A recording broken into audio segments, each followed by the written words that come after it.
যেদিনকে কেন্দ্র সরকার ক্ষমতা থেকে যাবে বা যেদিনকে এদের লোকসভা ভোটে পরাজয় হবে, সেদিনকে বাংলার গদিটাও মানুষের রায়ে এক রাতে চলে যাবে, এই বিশ্বাস আমি রাখি।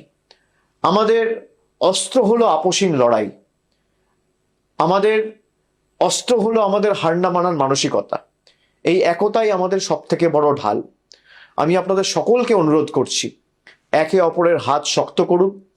বাংলার মানুষ জানেন তৃণমূল কংগ্রেসের কর্মীরাই তাদের একনিষ্ঠ কর্মী এবং তাদের বিপদে আপদে প্রকৃত বন্ধু।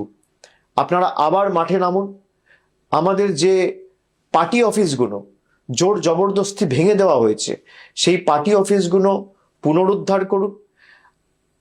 হাইকোর্টে ইতিমধ্যেই মামলা দায়ের হয়েছে, আপনারা জানেন, এবং সেখানে যে পিটিশন ফাইল হয়েছে, আজকে হাইকোর্ট মহামান্য বিচারপতিরা তারা রায় দিয়েছে যে যারা ঘরবাড়ি ছাড়া, যাদের দোকানে ভাঙচুর হয়েছে, যাদের বাড়িতে হামলা হয়েছে, যারা এলাকা ছাড়া, ঘর ছাড়া, গ্রাম ছাড়া, পাড়া ছাড়া, তাদের সবাইকে আগামী দিন প্রশাসনকে বাড়িতে ফেরাতে হবে।